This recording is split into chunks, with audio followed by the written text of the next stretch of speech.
शिवराम बांस से टोकरियां और सूप बनाकर बेचता था।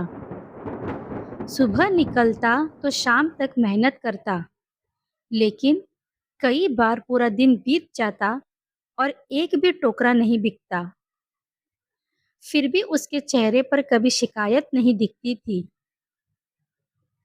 कमला, शिवराम की पत्नी, घर के सामने तुलसी के पास दिया जलाकर रोज यही प्रार्थना करती, हे भगवान, हमें अमीर मत बनाना, बस इतना देना कि किसी भूखे को खाली हाथ न लौटाए।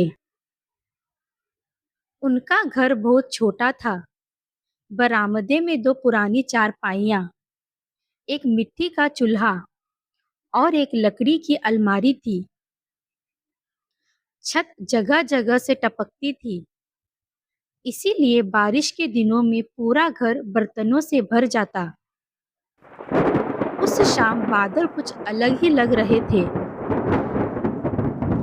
हवा तेज थी, पेड़ झुक रहे थे और थोड़ी ही देर में ऐसी बारिश शुरू हुई कि सामने का रास्ता भी दिखाई नहीं दे रहा था। कमला ने जल्दी जल्दी रोटियां सेकी। बस 5 रोटियां हैं, आज इन्हीं से काम चलाना होगा।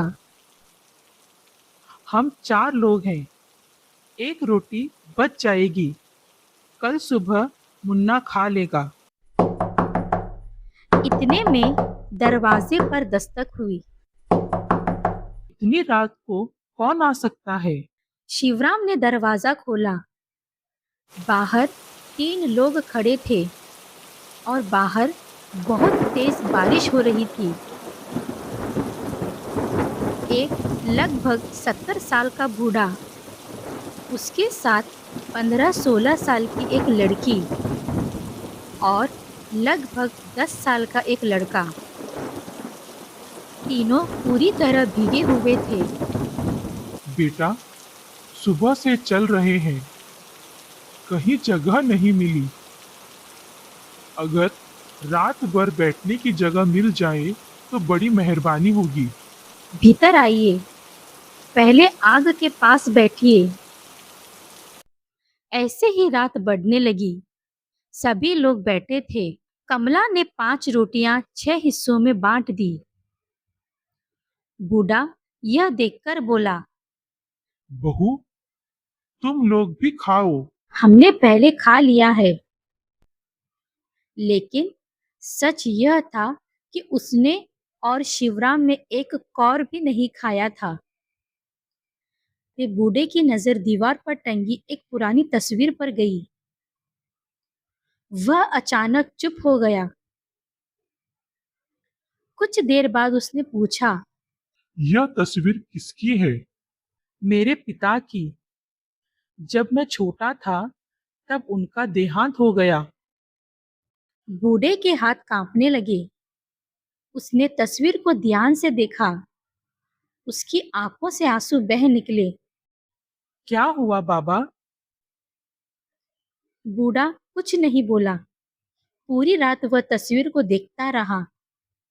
सुबह बारिश रुक गई। जाते जाते बूढ़े ने शिवराम से कहा,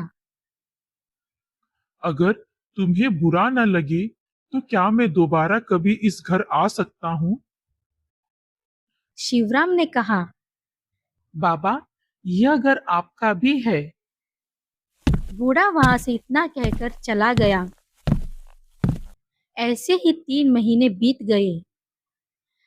एक दिन वही बूढ़ा फिर आया, इस बार अकेला। उसके हाथ में एक पुराना लकड़ी का बक्सा था। उसने बक्सा शिवराम के सामने रख दिया। बेटा, अब समय आ गया है कि मैं सच बता दूं। शिवराम और कमला चुपचाप सुनने लगे। आज से लगभग 30 साल पहले तुम्हारे पिता और मैं सबसे अच्छे दोस्त थे। हम दोनों मिलकर बांस का काम करते थे। एक दिन काम की तलाश में मैं दूसरे शहर चला गया। लौट कर आया तो पता चला कि तुम्हारे पिता इस दुनिया में नहीं रहे। उसने बक्सा खोला। उसमें पुराने पत्र, एक साथ खिंचवाई हुई तस्वीरें और बांस के काम के नक्शे रखे थे। यह सब तुम्हारे पिता की मेहनत है। उन्होंने सपना देखा था कि गांव के लोग बांस का काम सीखकर अपने पैरों पर खड़े हों। शिवराम की आंखें भर आई। तो आपने पहले क्यों नहीं बताया? क्योंकि मैं देखना चाहता था कि मेरे दोस्त का बेटा इंसानियत में भी अपने पिता जैसा है या नहीं। उस रात तुमने बिना पूछे दरवाजा खोल दिया, तब मुझे यकीन हो गया। इसके बाद बूढ़ा हर महीने गांव आने लगा। उसने गांव के युवाओं को बांस का नया काम सिखाया। शिवराम का छोटा सा आंगन धीरे धीरे सीखने की जगह बन गया।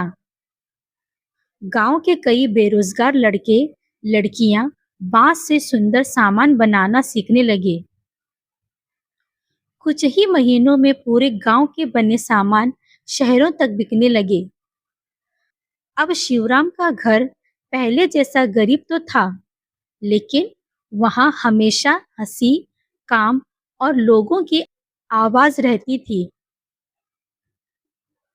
बाबा, उस रात अगर अपने दरवाजा नहीं खोला होता तो? बेटी, कभी कभी बारिश सिर्फ खेतों के लिए नहीं आती, वह इंसानों को मिलाने भी आती है।